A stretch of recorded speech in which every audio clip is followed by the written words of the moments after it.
주일 예배 나온 여러분 축복합니다. 네, 날이 이제 점점 쌀쌀해지죠. 이제 초겨울로 들어가는 것 같습니다, 여러분. 감기 조심하시고 건강 관리 잘 하시기를 또 바랍니다. 또 하나님 여러분 지켜주실 줄 믿습니다. 네. 오늘 말씀을 가지고 생명의 날을 깊이 생각하지 말자. 생명의 날을 깊이 생각하지 말라라는 제목으로 하나님 말씀 전하겠습니다. 여러분 오늘 본문을 통해서 우리가 알 수 있는 게 있어요. 이게 뭐냐면 우리가 행복한 인생이 되려면 결론부터 얘기하면 생명의 날을 깊이 생각하면 안 된다는 것입니다. 오늘 본문 20절 말씀 한번 보시죠. 5장 20절 같이 한번 읽어보겠습니다. 결론인데 같이 한번 읽어보겠습니다. 시작. 그는 자기의 생명의 날을 깊이 생각하지 아니하리니 이는 하나님이 그의 마음에 기뻐하는 것으로 응답하심이니라. 살아가는 나를 깊이 생각하지 않는데요. 순간순간 하나님의 응답 가운데 살아갈 뿐이지 깊이 생각하지 않는데요. 이게 행복한 자의 어떤 고백입니다. 여러분, 왜 이렇게 살아가는가? 행복한 사람은 어떤 사람인가? 그냥 막 깊이 생각하기보다도 순간순간 하나님 은혜 안에서 내가 할 일 열심히 하고 그러면서 낙을 누리며 살아가는 거예요. 그게 행복한 사람입니다. 또 오늘 본문 18절, 19절 말씀도 한번 보시죠. 18절, 19절 네, 한번 띄워주세요. 네. 전도서 네, 같이 한번 읽어보겠습니다. 시작. 사람이 하나님께서 그에게 주신 바 그 일평생에 먹고 마시며 해 아래에서 하는 모든 수고 중에서 낙을 보는 것이 선하고 아름다움을 내가 보았나니 그것이 그의 몫이로다. 또한 어떤 사람에게든지 하나님이 재물과 부요를 그에게 주사 능히 누리게 하시며 제 몫을 받아 수고함으로 즐거워하게 하신 것은 하나님의 선물이라.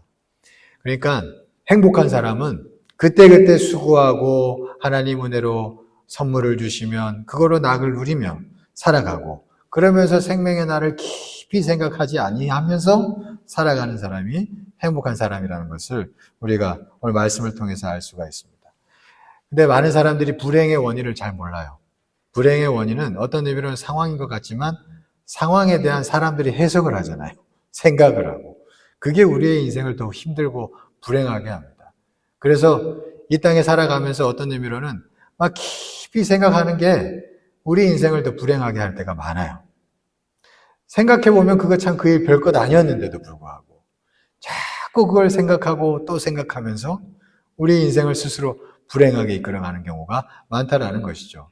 그래서 진짜 행복한 사람은 생명의 날을 깊이 생각하지 않습니다. 생각하지 않아요. 히브리서 11장 15절에서 16절 말씀 한번 보시죠.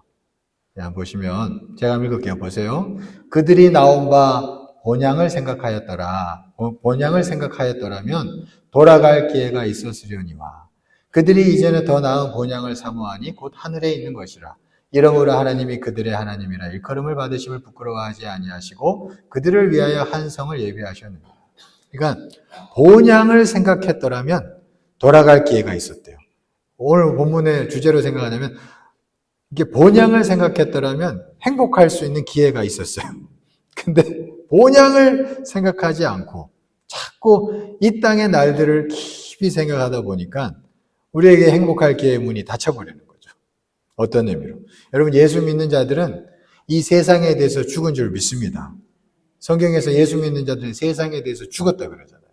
그러니까 세상의 날들을 깊이 생각하지 않을 수 있는 은혜가 우리에게 있는 줄 믿습니다. 저 천국 바라보면서 어떻게 보면 우리가 진짜 누리고 진짜 보상받고 진짜 상급받는 곳은 어디예요? 저 천국인 줄 믿습니다.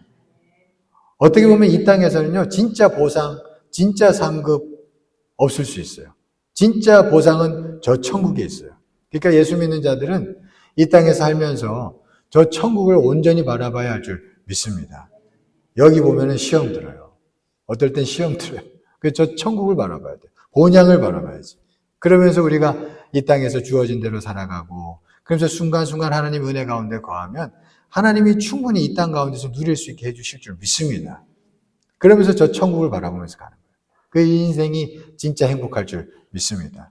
그래서 우리는 저 본향을 바라보면서 이 땅의 것 너무 골몰하지 않고 살아갈 때 여러분 우리가 행복할 수 있다라는 것이죠.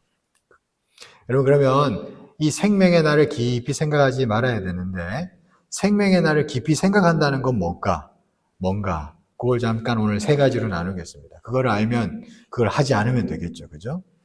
여러분 첫째로는 생명의 날을 깊이 생각한다는 게 뭐냐면 과거의 상처들, 과거의 피해들, 과거의 실패들 여러분 이런 것들을 깊이 생각하는 게 우리 인생의 생명의 날을 깊이 생각하는 거겠죠.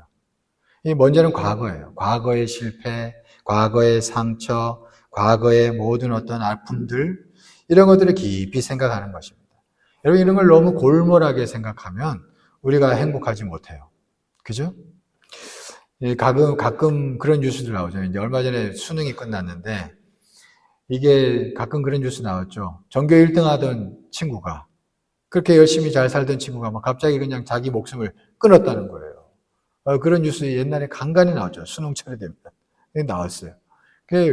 가만히 보면은 이 친구 계속 전교 1등 쭉 하다가 어느 날 전교 10등 한 거예요. 그것도 잘한 건데 근데 그 수치심을 견디지를 못하는 거죠. 본인이 견디지를 못하는 거예요. 견디지 못해서 그냥 버티다가 어느 날 스스로 목숨을 끊어버리는 그런 일들이 있습니다. 이 과거의 어떤 상처, 아픔, 수치심 이걸 견디지를 못한 거예요. 그래서 그런 안타까운 선택을 하는 거죠. 그러니까 여기서 알 수 있는 게 상처에 골몰하고 과거에 골몰하면 어떻게 되느냐 하면 솔직히 그렇잖아요. 전교 10등 했으면 다시 하면 되잖아요. 아무것도 아니잖아요. 다시 하면 되는데 다시 하면 되지 뭐 이 생각을 못 하는 거예요. 이 생각을 할 수가 없습니다. 그러니까 너무 과거에 골몰하고 과거의 상처와 실패에 골몰하니까 다시 하면 되지 뭐 이 생각을 할 수 없게 되고 결국에는 그렇게 안타까운 선택을 하게 됐다라는 것이죠. 그러니까 여러분 이게 과거의 실패, 상처 이런 것들에 얽매이며 헤어나지 못하는 사람들이 생각보다 꽤 있습니다. 우리가 살아가다 보면 꽤 많아요. 여러분 그 사람들은 사는 날 동안 계속 그 상처를 깊이 생각하게 됩니다. 계속 생각하는 거예요. 내가 그때 그랬더라면. 여러분 그렇게 나아가는 거예요. 그러면 정작 다시 하면 되지. 앞으로 나아가면 되지. 이 생각을 하지 못하게 되는 것입니다. 그러면 행복하지 못해요. 제가 참 성경을 보면서 다윗을 볼 때 이 다윗이 참 행복한 사람이었다는 생각을 많이 하게 되었어요. 특별히 그걸 언제 느꼈냐 하면 여러분 다윗이 여러분 알다시피 큰 죄를 지어서 밧세바를 범했잖아요. 죽일 죄를 졌습니다. 어떻게 보면. 죄를 짓고 그리고 밧세바를 통해서 애가 나왔죠. 태어났어요. 근데 여러분 알다시피 태어나자마자 아팠잖아요.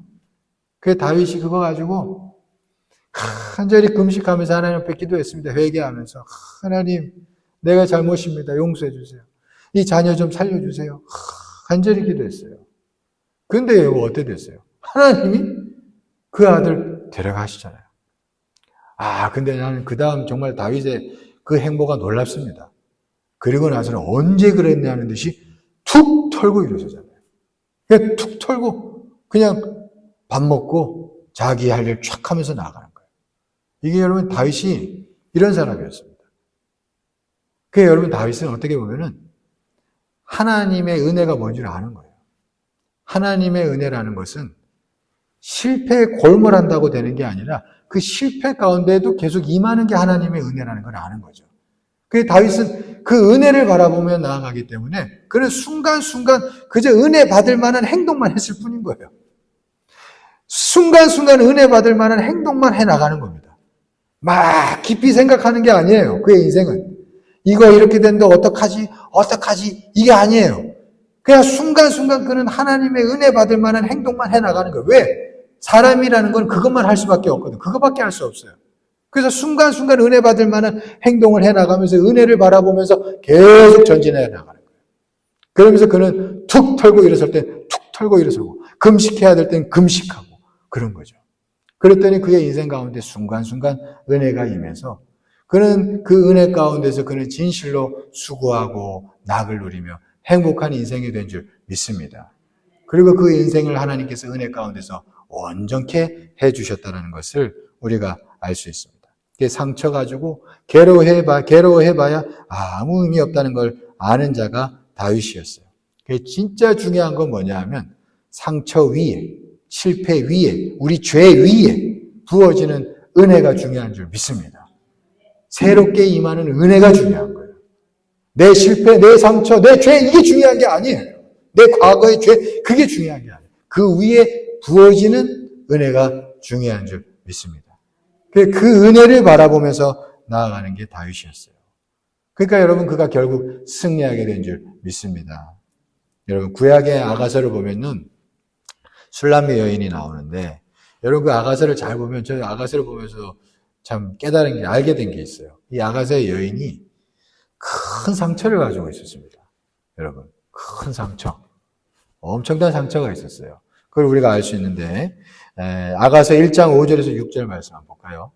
보시면, 자, 읽어드릴게요. 보세요. 예루살렘 딸들아, 내가 비록 거무나 아름다우니, 게달의 장막 같을지라도 솔로몬의 휘장과도 같구나. 내가 햇볕에 쬐어서 거무스름할지라도 흘겨보지 말 것은 내 어머니의 아들들이 나에게 노하여 포도원 지기로 삼았음이라. 나의 포도원을 내가 지키지 못하였구나. 자, 여기 보면은 이 여인이 상처가 있는 게 피부가 검대요. 햇빛에 너무 쬐어가지고 피부가 검게 됐대요. 근데 왜 이렇게 검게 됐냐니까 자기 오빠들, 자기 어머니 아들들이라고 하죠. 오빠들이 자기를 착취한 거예요. 포도원에 일시키면서 자기를 착취한 거예요. 그런 상처가 있는 여인입니다, 이 여인이. 그래서 피부가 검대요. 근데 놀라운 거는 지금 아까 말씀 잠깐 다시 띄워주시겠어요? 보시면 초반에 보세요. 예루살렘 딸들아 내가 비록 거무나 아름다우니. 근데 그 상처가 있는데 자기 자신에 대해서 뭐라 그래요? 나 아름답다 얘기하고 있어요. 내가 아름답대요. 아름답대요. 그러면서 이 여인은 마음껏 이 아가서를 보면은 그 남자를 마음껏 사랑하잖아요. 그 상처가 어떻게 해결이 된 거예요, 이 여인 지금. 상처를 보지 않는 거예요, 지금. 그러니까 마음껏 그냥 사랑하면서 나 아름다워. 그러면서 그 남자를 막 사랑하는 여인이 오늘 이 아가서의 여인입니다. 그래서 6절, 오늘 아가서 6장 10절도 한번 보시죠. 6장 10절 말씀 보면 아침빛같이 뚜렷하고 달같이 아름답고 해같이 맑고 깃발을 세운 군대같이 당당한 여자는 누구인가? 그러니까 이제 이 여인이 남들이 볼 때도 막 달같이 뚜렷이 아름답게 나타나고 막 당당해 보이는 거예요. 이 검은 여인이. 남들이 볼 때도 당당하고 아름다워 보인다는 것을 말씀하고 있습니다. 이게 이 여인이 상처를 다 넘어선 거예요. 그죠? 넘어선 걸 알 수 있습니다. 그러니까 자기 자신에 대해서도 아름답다 얘기하고, 그러면서 막 남자를 더 사랑하게 되고, 그러니까 사랑을 또 잊게 되고, 그러면서 이 여인은 남들이 볼 때도 당당한 사람으로 보이게 된 거예요. 그러니까 이런 모습이 나타납니다. 그러니까 이런 모든 것들이 결국엔 뭐냐면, 이 여인도 어떻게 보면 상처가 있는 여인인데, 그 상처를 골몰하지 않은 거예요. 상처를 깊이 생각하는 인생이 아니었던 겁니다. 거기서 벗어날 수 있었어요. 거기서 벗어나서 사랑하는 이에게 그저 사랑만 보고 달려가니까. 그가 사랑하는 이의 사랑의 은혜를 잊고 그는 건강한 여인이 되었고, 그래서 그는 사랑 안에서 더욱더 돋보이는 사람이 된 줄 믿습니다. 여러분, 그것이 아가서에서도 나타나고 있어요. 여러분, 우리 기독교 은혜라는 건 뭐냐 하면 상처와 수치 위에 부어지는 것인 줄 믿습니다. 죄 위에 부어지는 것인 줄 믿습니다. 여러분, 우리가 착각하면 안 돼요. 어떤 사람은 하나님의 은혜를 받으려고 깨끗한 도화지 위에 은혜를 받는 건 줄 알아요. 아주 깨끗한 하얀 바탕 위에 은혜를 받는 건 줄 압니다. 절대 그렇지 않습니다. 그러다 보니까 예수 믿는 자들이 착각해가지고 도화지 위에 은혜 받는 건 줄 알고 착각해서 막 스스로 완벽주의에 사로잡혀요. 그래서 조금만 실패가 있고 조금만 상처가 있어도 막 스스로를 막 용서하지 못하고 스스로 막 넘어지는 거예요. 그 어리석은 거예요. 하나님의 은혜는 그렇지 않습니다. 아주 거칠고 아주 상처투성이고 아주 어떻게 보면 더러운 그 죄 위에 하나님이 흘러넘치는 은혜를 부어주시는 줄 믿습니다. 여러분, 그거를 보셔야 돼요. 그 은혜를 보셔야 돼요. 내 더러워진 것 같은 이 도화지를 생각하시면 안 돼요. 그냥 그 위에 부어지는 은혜를 보면서 나아가야지. 그죠? 그러면 그 위에 하나님이 은혜 주시고 사랑을 부어주셔서 술람미 여인처럼 아무렇지도 않게 남자를 사랑할 수 있게 되고, 그래서 사랑을 더 잊게 되고, 그 은혜 안에 더 거하게 돼서 남들이 볼 때도 진짜로 아름다운 여인으로 변화되는, 여러분, 그런 역사가 일어나게 되는 줄 믿습니다. 우리는 그래서 은혜를 봐야 합니다. 은혜를. 자꾸 과거를 보지 마시고 은혜를 보며 나아갈 수 있는 복된 자들 되기를 간절히 축원합니다. 생명의 날을 깊이 생각하지 마십시오. 여러분, 둘째로는요, 미래예요, 미래. 미래에 대해서 너무 염려하는 것도 여러분 생명의 날을 깊이 생각하는 거죠. 여러분, 그것도 우리가 행복한 인생이 되는 데 있어서 내려놓아야 할 문제입니다. 여러분, 염려한다고 성경에 보면 키가 한 자라도 더 자라냐 그랬어요. 이게 참 중요한 말씀입니다. 염려한다고 달라지는 게 없다는 얘기예요. 키가 한 자도 안 자란다는 얘기죠. 염려한다고 달라지는 건 아무것도 없다는 것입니다. 여러분, 성경 우리에게 그걸 가르쳐주고 있어요. 그래서 염려하면서 열심히 살아가는 사람들이 있어요. 그게 어리석은 거죠. 스스로를 불행하게 하는 것입니다.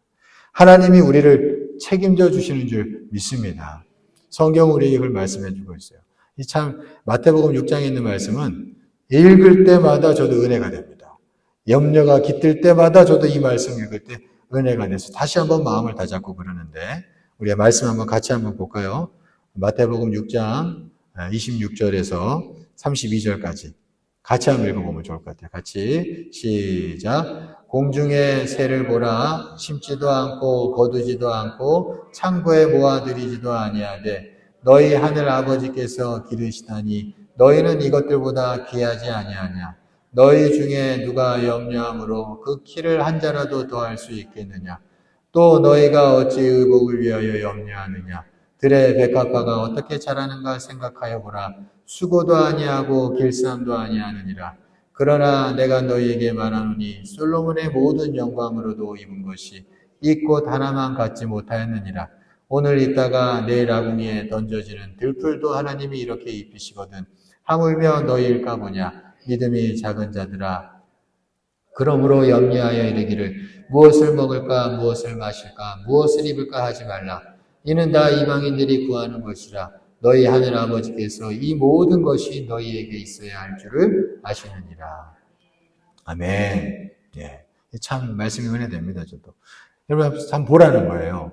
공중에 나는 새들이 있고 들의 꽃들이 있는데 이게 분명히 길러진다는 것이죠. 근데 진짜 그렇죠? 공중에 나는 새들, 들의 꽃들 누가 관리하는 사람도 없는데 그게 분명히 길러지고 있는 건 분명한 사실입니다. 근데 성경은 뭐라 그래요? 이게 솔로몬이 입은 영광보다도 더 크다는 거예요. 솔로몬의 영광이라는 것은 인위적인 거죠. 사람이 만든 영광이에요. 사람이 만든 최고의 영광이 왕의 영광입니다. 사람의 손이 닿은. 근데 그거보다도 더 크다는 것이에요. 이 들의 꽃들을 보고 공중에 나는 새들을 볼 때. 근데 우리는 그거보다 더 귀하대요. 여러분 믿습니까? 하나님 보실 때 그거보다 더 귀한 게 우리인 줄 믿습니다. 그 하나님이 우리를 반드시 기르신다는 거죠. 그러니까 먹이시고 재워주시고 먹고 사는 문제 하나님께서 책임져 주실 줄 믿습니다. 여러분 이때에 요즘에 이렇게 점점 뭔가 온통 세상이 혼란스럽고 경제가 점점 앞으로도 계속 어려워진다는 전망을 많이 내놨는데 이런 때에도 불구하고 하나님께서 이 약속의 말씀을 믿는 우리들을 길러주실 줄 믿습니다. 믿으시기를 축원합니다. 하나님께서 여러분들 반드시 책임져 주시고 길러 주십니다. 여러분 이걸 믿으면서 우리가 나아가기를 축원합니다.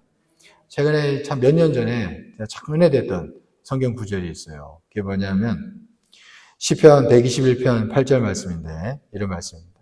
여호와께서 너의 출입을 지금부터 영원까지 지키시리로다. 제가 이제 몇 년 전, 한 3, 4년 전부터 담임을 나가야겠다 생각을 놓고 기도하고 있을 때였는데 그때 참 이 말씀이 크게 은혜됐습니다. 이제 이게 은혜되기 전에는 이거 어떻게 나가야 되나. 길이 안 보여요, 길이. 아무것도 안 보이더라고요. 그리고 뭐 나가도 어떻게 될지도 모르겠고 모든 게 불안하더라고요. 근데 이게 이 말씀이 부딪히면서 하나님이 출입을 지키시는구나. 들어가고 나가고 하는 거 다 하나님이 관리하시는구나. 이게 마음에 믿어지더라고요. 그게 마음에 믿어지면서 그러면서 중요한 게 뭐냐면 이게 믿어지지 않을 때는 내가 목사로서 해야 할 일이 기도하고 말씀 묵상하는 건데 그게 잘 안 돼요. 그게 잘 안 되고 자꾸 딴 생각하고 자꾸 딴 데 마음이 팔리고 안 돼요, 안 돼. 근데 이게 믿어지고 나면서부터는 기도하고 말씀 묵상하는 게 집중이 되더라고. 이게 집중이 돼요. 그리고 나서부터는 하나님이 더 확실한 은혜와 말씀과 약속들을 부어주시더라고요. 그리고 나서 꿈을 얼마나 많이 꾸는지, 이게 요즘에는 꿈을 안 꿔요. 희한하게. 많이 안 꿔요. 그때 그렇게 하니까 또 하나님이 필요하니까 꿈을 많이 꾸게 하시면서 제가 여러분들한테 여기 올 때까지 과정 중에 말하지 않은 게 많습니다. 여러분. 더 있어요. 여러분. 뭐 굳이 다 얘기할 것도 없어요. 근데 분명은 하나님과 내 사이에서는 아는 거지. 하나님이 정말로 이렇게 순간순간 말씀해 주시고 깨닫게 해주시고 꿈을 보여주시고 이게 참 희한하게 역사하시더라고요. 하나님이 그렇게 역사하시는 걸 저도 경험했습니다. 저와 여러분들 다 마찬가지입니다. 하나님께서 책임져 주시고 인도해 주시는 줄 믿습니다. 여러분들의 출입을 지켜주셔요. 지금부터 영원까지 지켜주시는 줄 믿습니다. 믿으십시오. 믿으십시오. 이걸 믿는 자, 지금부터 영원까지 반드시 하나님께서 관리하심을 보게 될 줄 믿습니다. 여러분, 여기 이제 또, 이제 연세들도 이제 많이 드신 분들도 계셔서 자녀들도 걱정될 거예요. 어떻게 보면. 그죠? 자녀들도 염려될 겁니다. 여러분, 그 문제까지도 하나님 앞에 다 맡길 수 있기를 축원합니다. 어떤 사람들은 너무 있어서 이걸 어떻게 남겨주냐 때문에 또 염려하는 사람도 있고, 또 없으면 없다고 어떻게 하나 하고 염려하는 사람들도 있어요. 다 그렇습니다. 사람이 이래나 저래나 다 염려합니다. 다 염려해요. 근데 하나님은 그거 기뻐하시지 않아요. 제가 그거 어떻게 깨달았냐면 시편 17편에서 17편 14절에서 15절 말씀 한번 보시죠.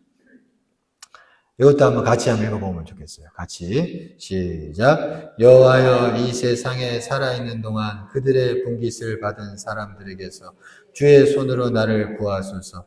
그들은 주의 재물로 배를 채우고 자녀로 만족하고 그들의 남은 산업을 그들의 어린 자녀들에게 물려주는 자니이다.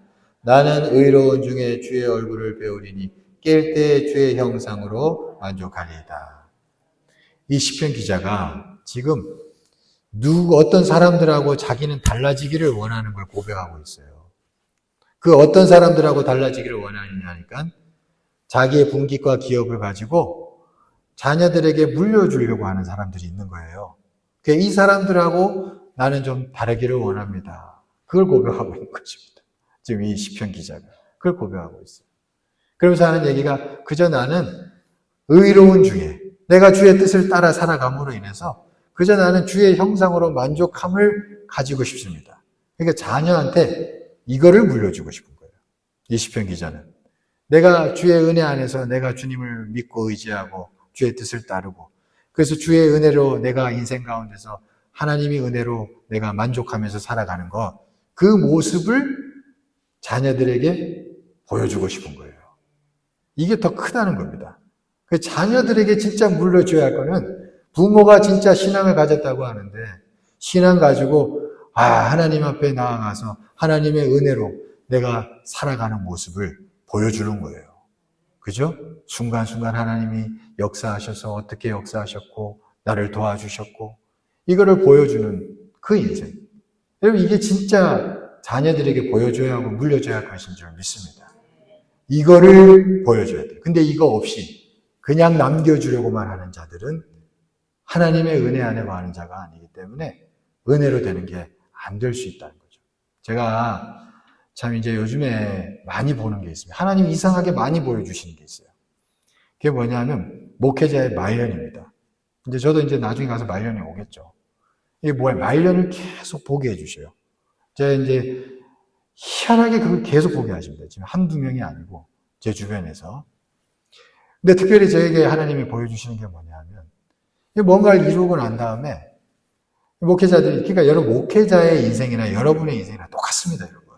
그죠? 똑같아요. 사람의 인생은 다 똑같습니다. 거기서 배울 걸 배우셔야 되는 거죠.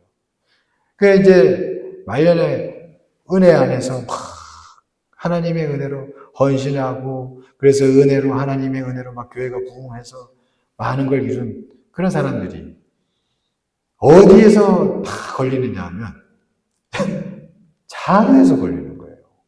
여기 자녀에서. 하나님의 은혜로 여기까지 왔는데 자녀 문제도 그러면 은혜로 돼야 될 거 아니에요. 그죠?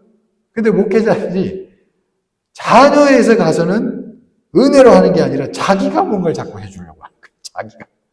자기가 가질 거 가지고. 그걸 많이 보게 하셔요. 근데 이게 참 무섭고 놀라운 게, 자, 하나님이 저한테 계속 보여주신 게 뭐냐. 제가 지금 말 못할 몇 개 교회들이 있습니다. 근데 이상하게 이 목회자들 얘기를 다 듣잖아요. 막 얘기하면서 실제로는 막 자기가 막 해주려고 그런 얘기 많이 듣습니다. 근데 이상하게 하나님이 흐트러뜨리시더라고요. 그걸 지금 굉장히 많이 보고, 지금 제가 지금 본 것만 4건쯤이에요, 4건. 이게 흐트러뜨리시더라고요. 흐트러뜨리셔. 이게 참, 그거 보고, 참 어떻게 보면 두렵기도 하고, 그걸 느꼈습니다. 그게 여러분, 우리가 은혜로 지금까지 왔으면, 하나님은 끝까지 은혜로 되기를 원하시는 줄 믿습니다.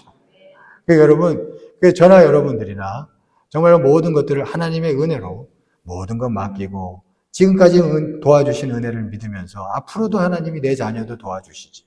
이런 마음을 가지고 기도하고 나아가면 은혜로 모든 것 하나님께서 지켜주시고 함께 해주실 줄 믿습니다.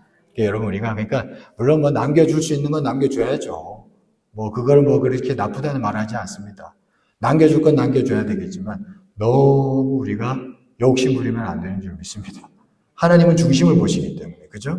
그러니까 우리가 너무 하나님 앞에서 욕심 부리지 말고 하나님의 은혜로 모든 것들이 되려고 한다면 하나님께서 우리를 결국 아름답고 복되게 이끌어 주실 줄 믿습니다. 그러니까 너무 생명의 날을 깊이 생각하지 맙시다. 있는 사람은 있는 대로, 없는 사람은 없는 대로. 너무 골몰하면 그 하나님이 기뻐하시지 않는다는 걸 기억하시고, 여러분, 우리가 은혜로 모든 것들이 될 수 있도록 나아갈 수 있기를 축원합니다. 여러분, 마지막으로 세 번째로는요, 남에 대해서 또 너무 비판하는 것도 생명의 날을 깊이 생각하는 겁니다. 막 정의를 이루겠다고 남에 대해서 너무 비판하는 것도 여러분 생명의 날을 깊이 생각하는 거예요. 여러분 그렇잖아요. 비판하는 것도 막 파고 들어야 됩니다. 비판하려면. 그래서 깊이 생각해야 돼요. 이 땅에서 정의를 이루려고 본인이 그러다 보니까. 여러분 이것도 생명의 날을 깊이 생각하는 겁니다. 그것도 우리를 행복하지 않게 해요. 여러분 남의 일에 우리가 너무 골몰하며 비판하면 여러분 우리 영혼이 더러워질 수 있습니다. 우리가 그걸 알 수 있어야 돼요. 세상의 부조리 앞에서 제일 중요한 건요. 세상을 바꾸려는 하는 것보다도 내 마음을 지키는 게 가장 중요한 일인 줄 믿습니다. 그게 더 크다는 걸 우리가 깨달아야 돼요. 전도서 5장 8절 말씀 한번 보시죠. 이거 같이 한번 읽어보면 좋겠습니다. 같이 한번 읽어보겠습니다. 시작. 너는 어느 지방에서든지 빈민을 학대하는 것과 정의와 공의를 짓밟는 것을 볼지라도 그것을 이상히 여기지 말라. 높은 자는 더 높은 자가 감찰하고 또 그들보다 더 높은 자들도 있음이니라. 자, 성경에 이런 말씀이 있어요, 여러분. 여러분, 너무 내가 정의를 이루려고 골몰하지 말라는 거예요. 왜 그래요? 정의는 누가 이룬다는 거예요? 그 위에 계신 하나님이 심판하신다는 거예요. 지금 그 얘기하는 거죠. 그러니까 너는 그거 너무 이상하게 여기지 말고 네 마음, 네 영혼을 가꾸고 지켜라.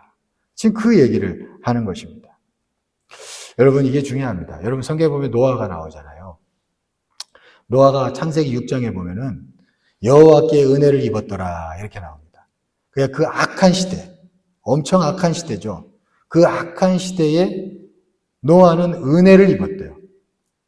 은혜가 무엇인지를 아는 자입니다. 그래서 본인이 하나님 앞에 은혜 안에 거하려고 늘 걸어가는 인생이었어요. 그러면서 그는 하나님이 방주 지어라 그러니까 은혜 안에서 자기 하라는 걸 했을 뿐입니다. 방주를 지었어요. 그죠? 악한 세상을 향해서 막 골몰하면서 비판하지 않았습니다. 그저 방주를 지었어요. 그랬더니 어떤 일이 벌어져요? 하나님이 심판하시죠. 하나님이 심판하시는 거예요. 그러면서 그 방주를 하나님이 사용하셨어요. 그 오히려 그 악한 세상에 하나님의 심판이 있을 때 노아가 쓰임받게 되었습니다. 그 노아는 은혜를 입고 그저 내 할 일을 해나갔던 것이에요. 그리고 하나님은 심판하시고 그리고 노아는 쓰임받게 되었고 여러분 그것을 알 수가 있습니다. 여러분, 그러니까 그 악한 시대 때 노아가 어떻게 일했는지를 보셔야 돼요. 막 골몰하면서 그 악한 세상을 정죄한 게 아니라 그저 은혜 있고 하나님 하라는 거 하고 그러면서 걸어갔더니 하나님이 정의와 공의를 이루시고 그러면서 그 가운데서 노아는 쓰임받게 된 거예요. 여러분 믿습니까? 그럼 이게 우리가 살아가는 세상 가운데 여러분 이렇게 나아갈 때 진짜 은혜 안에서 쓰임받을 수 있고 행복할 수 있다는 것을 우리가 기억해야 합니다. 여기 참 중요합니다. 이게 운동권들 있잖아요. 막 이렇게 많이 하는 분들. 제가 이제 그분들을 많이 유심히 봤어요. 한때 유심히 봤습니다. 그 사람들이 옳고 나쁘다 이런 얘기 하는 게 아닙니다. 그분들의 열매를 봤어요. 근데 이게 보니까 열매가 우울해요. 밝지가 않아. 우울하더라고. 우울해요. 그 부산에 민주공원이라고 있잖아요. 민주공원에 한번 갔더니 거기 관리하는 분들인데 다 이게 하시던 분들이야. 내려 보니까. 근데 그분들이 우울해요. 이게 모습들이. 우울하더라고요. 행복해 보이지가 않아요. 세상에 대해서 그렇게 골몰을 하는데 정작 본인들은 우울한 거예요. 우울하고. 속에서는 분노가 가득하고. 이게 좋지 않습니다. 여러분. 그게 뭐예요? 여러분 우리가 그건 진짜 행복한 길로 가는 길이 아니라는 걸 알 필요가 있어요. 너무 그거보다도 하나님께 내어 맡기고 하나님이 이루신다는 걸 분명히 믿고 내 할 일을 해나가면 하나님께서 모든 것 이루실 줄 믿습니다. 이런 간증을 하나 봤어요. 23살의 과부가 된 분이 있는데 그래서 딸 하나 데리고 살았습니다. 그래서 이제 딸을 열심히 이제 공부시키고 본인은 이제 떡 장사를 했던 것 같아요. 떡 팔면서 열심히 공부시킨 거예요. 그래서 이 딸이 이제 나중에 공부 잘해가지고 대학 교수까지 된 거예요. 이제 결혼해서 이 딸도 자녀를 놓고. 그리고 이제 이분은 나이가 이제 한 80쯤 넘으셨죠. 그래서 이제 신앙생활 잘 하셨는데 어느 날 딸이 그러더래요. 와가지고 아유 엄마 내가 엄마 좀 도와주고 싶은데 필요한 거 없어? 그랬대요. 근데 이 딸은 교회를 안 다녔어요. 그래서 엄마가 그러면 야 너 잘 됐다. 내가 요즘에 혼자 교회 다니기 힘든데 너 나 좀 데리고 주일날 교회 좀 가자. 그러신 거예요. 그래서 딸이 아이고 엄마 소원 그거 못 들어주겠나. 그래서 알겠어. 그래서 이제 엄마를 모시고 이제 교회를 간 거예요. 첫 번째 간 날. 엄마는 예배를 드리고 본인은 친교실에 가서 커피 먹으면서 그냥 앉아 있었대요. 예배도 안 드리고. 그 친교실에 이렇게 앉아 있는데 교인들이 이렇게 이제 앉아 있는 교인들이 막 이제 옆에서 막 얘기를 하는데 그냥 온통 그냥 교회 비판, 그 다음에 교인들 욕하고 막 그냥 그런 얘기들 막 하더래요. 그 이제 얘기하는데 이 이제 대학 교수가 듣다가 교회가 이런 곳이야? 그런 말이 들더래요. 교회가 이런 곳이야? 이 사람도 이제 비판하는 마음이 생긴 거죠. 그죠? 교회가 이런, 대학 교수니까 또 비판 정신이 얼마나 투철하겠어요. 교회가 이런 곳이야? 다들 그냥 무시하고 서로 자랑하고, 아이고, 여기 못 다니겠다, 내가. 이런 마음이 든 거죠. 그리고 이제 엄마 이제 예배 마치고 와서 엄마 모시고 이제 가다가, 엄마, 교회가 막 이런 곳이야 하면서 막 이제 비판을 한 거죠, 교회에 대해서. 그랬더니 엄마가, 갑자기 엄마가 싫은 소리를 하는 거예요. 듣다가, 이제 약간 이제 쌍스러운 말을 했겠죠. 야, 이년! 그러면서, 야, 너는 교회 하루 나와가지고 참 많은 것도 봤다. 그러는 거예요. 참 많은 것도 봤다. 나는 수십 년을 다녀도 그거 안 보고 주님만 보고 간다, 야. 이랬더라고요. 이 교수가 근데 그 얘기를 듣고 가슴에 확 박힌 거예요. 확 박힌 거예요. 그 엄마가 주님만 보고 갔구나. 그리고 내가 그 은혜로 내가 여기 있구나. 내가 교수 됐구나. 그걸 본인이 순간 깨달았대요. 그리고 나서부터 이 교수가 정신 바짝 차리고 예수 믿게 됐대요. 그래서 예수 교회 잘 다니게 됐다고, 지금 권사님 됐다고, 그런 간증을 제가 봤습니다. 여러분, 진짜 은혜는 이렇게 임하는 줄 믿습니다. 우리의 마음을 하나님께 맡기고, 하나님만 보면은, 하나님 살아계시잖아요. 그죠? 하나님 살아계신 줄 믿습니다. 하나님이 모든 것, 복을 이루고, 정의를 이루고, 공의를 이루셔요. 우리가 생명의 날을 너무 깊이 생각하지 않는 복된 자들 되기를 간절히 축원합니다. 정리합니다. 여러분, 오늘 시편의 오늘 전도서 말씀은 생명의 날을 깊이 생각하지 말자 그래요. 그 가운데서 우리가 행복할 수 있답니다. 과거의 상처에 너무 골몰하지 맙시다. 상처와 수치 위에 부어지는 은혜가 있는 줄 믿습니다. 그것을 바라보며 나아갑시다. 또한 여러분, 미래의 일에 대해서도 너무 염려하지 맙시다. 하나님께서 우리와 함께 하시고 우리를 돌보시는 줄 믿습니다. 우리가 그 은혜를 바라보며 나아갑시다. 그리고 세상 일에 대해서도 너무 내가 정의를 너무 이루려고 하지 맙시다. 하나님께서 정의와 공의를 이루시는 줄 믿습니다. 그래서 은혜를 보면서 우리가 나아간다면 세상 일을 깊이 생각하지 않아도 하나님 은혜 안에서 그저 내 할 일 해나가면서 하나님께서 복되게 하시는 놀라운 역사를 경험할 줄 믿습니다. 그래서 우리가 모두 다 행복한 자 되기를 간절히 축원합니다. 그런 복된 자들 되기를 간절히 축원합니다. 기도하겠습니다. 사랑이 많으시고 은혜가 풍성하신 하나님, 오늘 전도서 말씀에 생명의 날을 깊이 생각하지 말자라고 말씀하셨습니다. 그저 하나님 주신 그 모든 순간순간에 충실하고 주의 뜻을 따라 나아갈 때 하나님께서 우리를 온전히 은혜 가운데 인도하시는 줄 믿습니다. 하나님, 오늘 말씀을 우리가 붙잡고 생명의 날을 깊이 생각하지 않고 그저 은혜로 살아갈 수 있도록 늘 인도하시사 은혜로 우리 모든 인생들이 복되게 하여 주시옵소서. 우리를 그렇게 이끄실 줄 믿사오며 예수 그리스도 이름으로 기도드리옵나이다. 아멘.